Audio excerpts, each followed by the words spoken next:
Welcome to the Nightmare Factory real-life horror. Imagine watching a horror movie so terrifying you can't sleep for days. Now, imagine that movie is based on real events. The creaking floorboards, the shadows that seem to move on their own, the blood-chilling screams that pierce the night. Suddenly they aren't just special effects on a screen. In today's video, we're diving deep into the top 5 horror movies that are not just fiction, but are rooted in real-life nightmares. Are you brave enough to uncover the terrifying truths behind these classic horror stories? Watch until the end to discover the chilling facts that Hollywood didn't want you to know. Our first stop on this terrifying tour takes us to 1973, the year The Exorcist first possessed our collective nightmares. The film, a grotesque tapestry of demonic possession, shocked audiences and left many terrified to sleep with the lights off. But The Exorcist wasn't just a figment of someone's twisted imagination. It was inspired by a real-life exorcism. The year was 1949. A young boy just 13 years old and known as Roland Doe to protect his identity became the center of a terrifying ordeal. The boy, much like Reagan in the movie, displayed disturbing behavior. Levitation, speaking in tongues, inhuman strength. The family, desperate and terrified, turned to the church for help. Priests performed a series of exorcisms on the boy, each more harrowing than the last.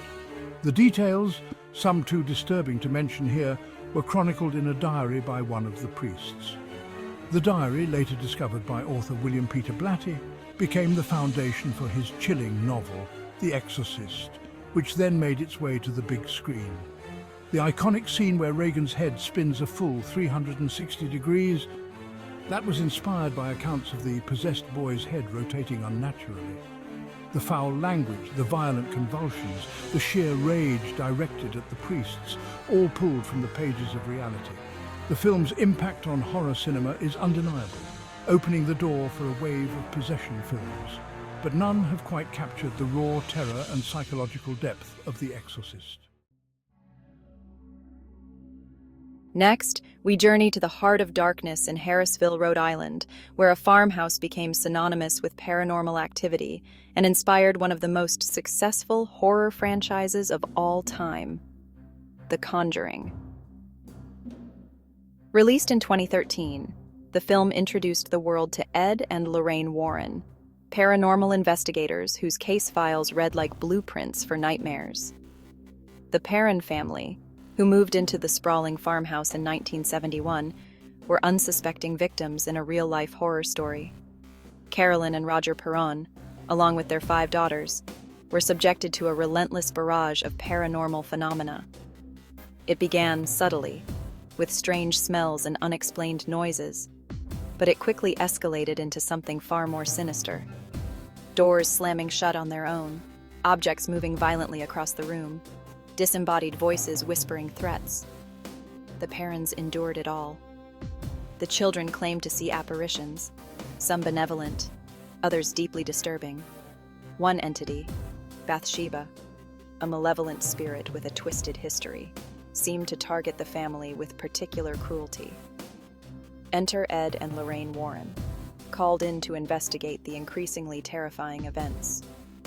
The Conjuring masterfully weaves together the real-life accounts of the Perron family with cinematic scares, creating an experience that is both terrifying and unnervingly believable.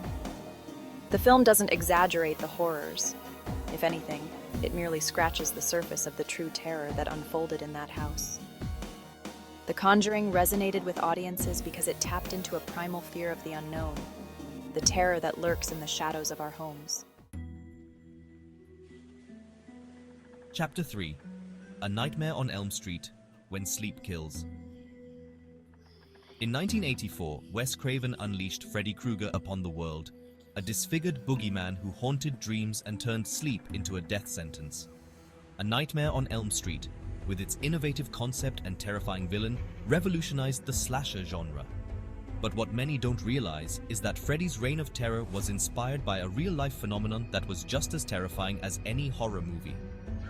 Wes Craven drew inspiration from a series of unexplained deaths that plagued Southeast Asian refugee communities in the United States in the 1980s. Young men, mostly healthy, were dying in their sleep, and their deaths remained a medical mystery. The victims shared eerily similar experiences, terrifying nightmares, difficulty breathing, feelings of being chased or suffocated in their sleep. This phenomenon, known as sudden unexplained nocturnal death syndrome, SUNDS, became the chilling foundation for A Nightmare on Elm Street.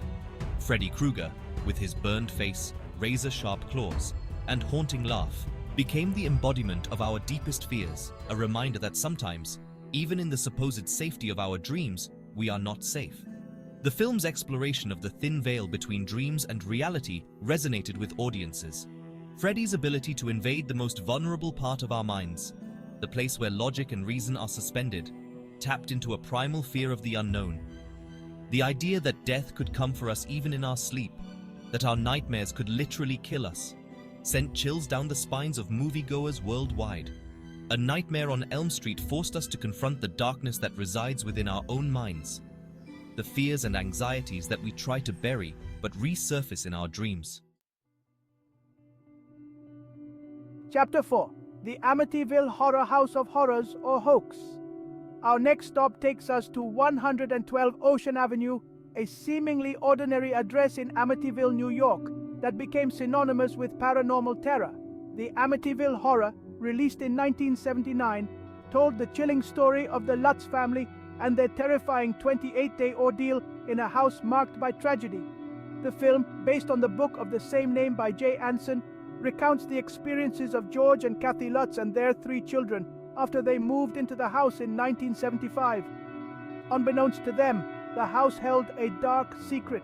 Just a year earlier, Ronald DeFeo Jr. had murdered his entire family in the home, a crime that shocked the nation. The Lutz family, enticed by the house's charm and surprisingly low price, dismissed the rumors of a haunting as mere superstition. However, their skepticism quickly turned to terror as they were subjected to a series of unexplained and terrifying events. Strange odors, cold spots, disembodied voices, and even levitating objects became part of their daily routine. The children claimed to see apparitions and demonic figures, and George Lutz, once a skeptical family man, underwent a chilling transformation, becoming increasingly volatile and obsessed with the house's dark history. The Amityville Horror captured the public's imagination with its blend of true crime and the supernatural. The film's depiction of a seemingly ordinary family terrorized by unseen forces in their own home tapped into a primal fear of the unknown, the dread that our safe spaces could be invaded by something sinister. Despite the skepticism, the Amityville Horror remains a cultural touchstone, a cautionary tale about the dangers of dabbling with the unknown and the enduring power of our belief in the supernatural. Chapter 5. Annabelle. Beware of dolls bearing gifts. Our final destination on this journey into real-life horror brings us face to face with one of the most infamous objects in paranormal history, Annabelle the doll. This seemingly innocuous Raggedy Ann doll became the star of her own terrifying film franchise, a spin-off of the Conjuring universe that sent chills down the spines of audiences worldwide. The real Annabelle doll, far less menacing in appearance than her cinematic counterpart, resides in the occult museum of Ed and Lorraine Warren, locked away from the public for their own protection. According to the Warrens, the doll was given to a student nurse in 1970 and quickly began exhibiting strange behavior. The doll would reportedly change positions, leave cryptic messages written in childish handwriting, and even appear to move from room to room on its own. The student nurse and her roommate consulted a psychic, who claimed that the doll was possessed by the spirit of a young girl named Annabelle Higgins, who had died on the property. As the doll's behavior escalated, so too did the intensity of the paranormal activity. The Warrens were called in to investigate and concluded that the doll was not possessed by a young girl, but by a malevolent, demonic entity that was using the doll as a conduit to our world. Annabelle, released in 2014, took the chilling true story of the doll and transformed it into a terrifying cinematic experience. The story of Annabelle serves as a chilling reminder that evil can take many forms, even those that seem harmless and innocent. From demonic possessions to haunted houses and nightmares that kill, we've explored the chilling true stories behind 5 iconic horror films. These films, while fictionalized, remind us that the line between reality and nightmare can be terrifyingly thin. Don't forget to give this video a thumbs up if you dared to watch it all and subscribe for more spine-chilling content. Until next time, remember, keep the lights on.